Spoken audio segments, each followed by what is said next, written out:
नमस्कार दोस्तों, कैसे हैं आप लोग। उम्मीद करता हूँ अच्छे और शानदार होंगे। स्वागत है आप सभी का दिशा स्टडी अड्डा में और आज की इस क्लास में। तो चलिए दोस्तों शुरू करते हैं आज की क्लास शानदार प्रश्नों के साथ में।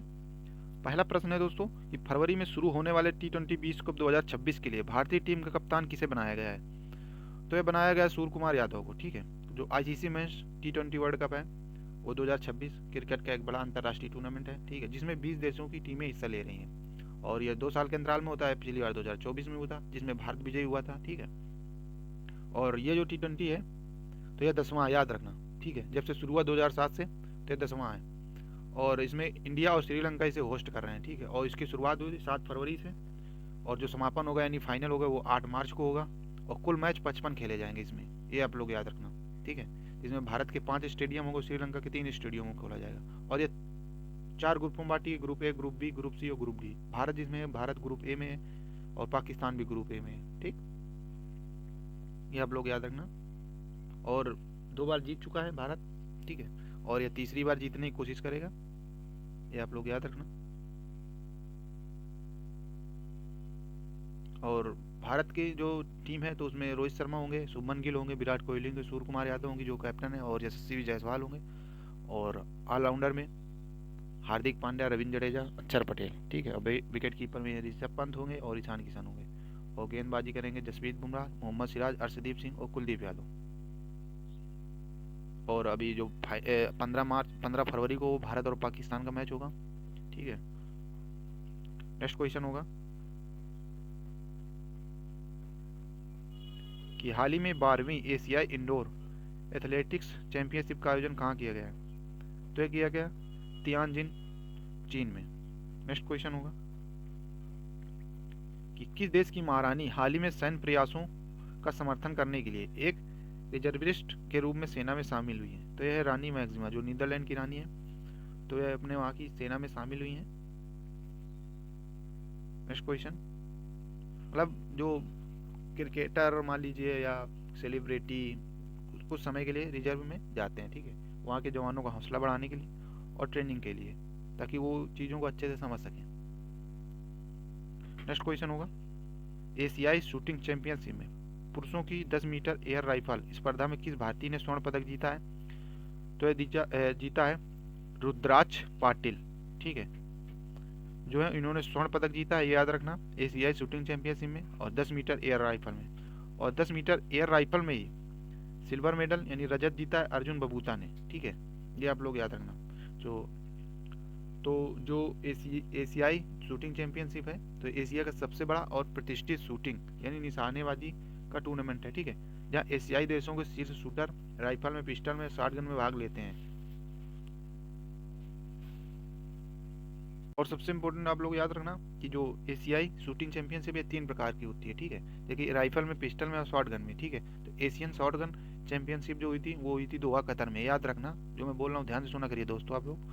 और तारीख जो ये किसके मध्य हुआ था तो ये 11 जनवरी से 22 जनवरी के मध्य हुआ था। ठीक है, और दूसरी होती है Asian rifle and pistol championship. ठीक है, तो ये 2 फरवरी से 14 फरवरी के मध्य चल रही है। ठीक है, और इस इवेंट में एशिया के टाइप राइफल और पिस्टल शूटर भाग लेते हैं। हालांकि दोस्तों ऐसा कोई भी दिन नहीं होता है या ऐसा भी कोई भी एग्जाम नहीं होता है जिसमें करंट से मतलब खेल से रिलेटेड क्वेश्चन ना आए। ठीक है, और सबसे ज़्यादा कन्फ्यूजन इसी में होता है। ठीक है, इसलिए मैं क्लियर कर रहा हूँ। जो एशियाई शूटिंग चैंपियनशिप वो 3 प्रकार की होती है। ठीक है, एशियन शॉटगन चैंपियनशिप और Asian rifle and pistol championship. ठीक है, और एशियन गेम शूटिंग इवेंट्स, ये 3 प्रकार की होती है।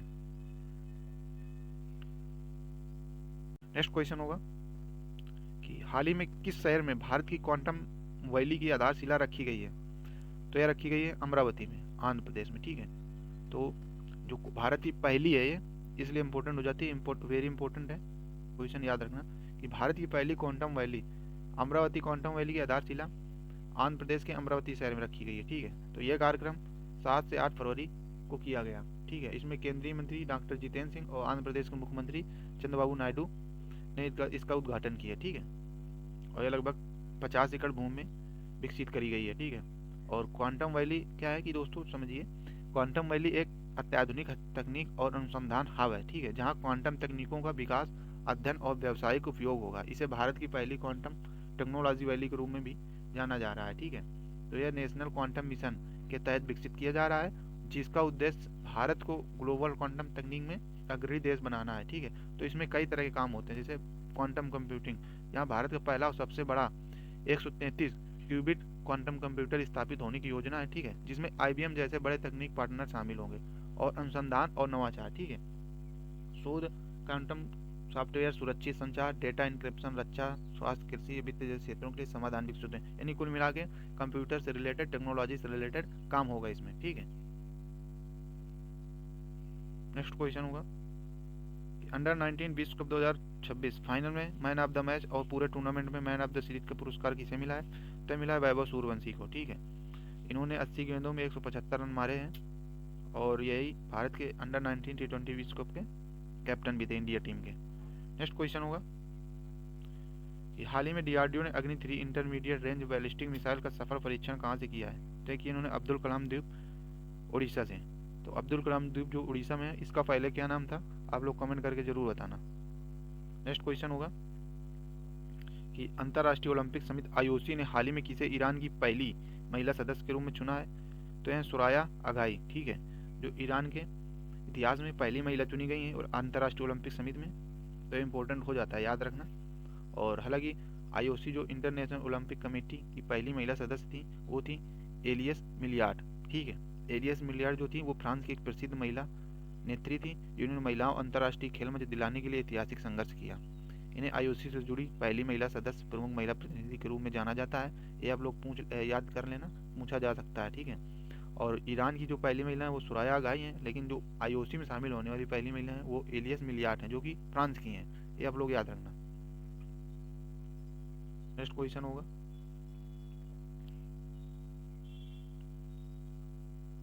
कि पक्षी एटलस तैयार करने वाला भारत का पहला राज्य कौन सा था? तो यह है केरल। ठीक है, तो इसका क्या मतलब है पक्षी एटलस का? चलिए समझते हैं दोस्तों। तो पक्षी एटलस एक वैज्ञानिक दस्तावेज है, जिसमें किसी निर्धारित क्षेत्र, जैसे दोस्तों राज्य हो गया, शहर हो या देश में पाए जाने वाले पक्षियों की प्रजातियों का विवरण, ठीक है, संख्या और मौसम के अनुसार बदलावों को नक्शों और डेटा के रूप में व्यवस्थित किया जाता है। ठीक है, इसे पक्षी एटलस, यानी पक्षियों के बारे में कि कौन से मौसम में कौन से पक्षी किस जगह पर रहते हैं और कहाँ पे चले जाते हैं। ठीक है, यानी उनकी पूरी हरकतें इसमें रिकॉर्ड करी जाती हैं, और प्रजातियों की संख्या में समय समय पर होने वाले बदलाव का अध्ययन भी किया जाता है। यानी कि पक्षियों की बहुत सारी प्रजाति होती हैं, कौन सी पक्षी की प्रजाति विलुप्त हो रही है और किसकी संख्या बढ़ रही है, ये सारा रिकॉर्ड रखा जाता है। ठीक है, तो ये केरल पहला राज्य बन गया है। ठीक है, नेक्स्ट क्वेश्चन होगा कि भारत का दलहन का कटोरा किस राज्य को कहा जाता है? तो यह कहा जाता है मध्य प्रदेश को। याद रखना कि भारत का दलहन का कटोरा किसको कहा जाता है? तो कहा जाता है मध्य प्रदेश को। ठीक है, नेक्स्ट क्वेश्चन और अंतिम प्रश्न है आज का दोस्तों कि भारत ने अब तक कुल कितनी बार ICC under 19 cricket male cricket world cup जीता है? तो ये जीता 6 बार। ठीक है, ये आप लोग याद रखना, और भारत ही सबसे ज़्यादा बार जीता है। और दोस्तों आज की रही क्लास कैसी लगी कमेंट करके जरूर बताना, और वीडियो को लाइक जरूर कर दिया करिए दोस्तों देखने के बाद में, और चैनल को सब्सक्राइब जरूर कर लें जिसने भी ना किया हो, क्योंकि डेली डेली बोलना अच्छा नहीं लगता है। ठीक है, आप लोग खुद समझदार हैं, तो चैनल को सब्सक्राइब जरूर कर ले जिसने भी ना किया हो। ठीक है दोस्तों, तो चलिए मिलते हैं नेक्स्ट क्लास में शानदार प्रश्नों के साथ में, लेकिन आपको जो भी डाउट हो आप कमेंट कर सकते हैं। ठीक, तो जय हिंद दोस्तों, पढ़ते रहें और मस्त रहें।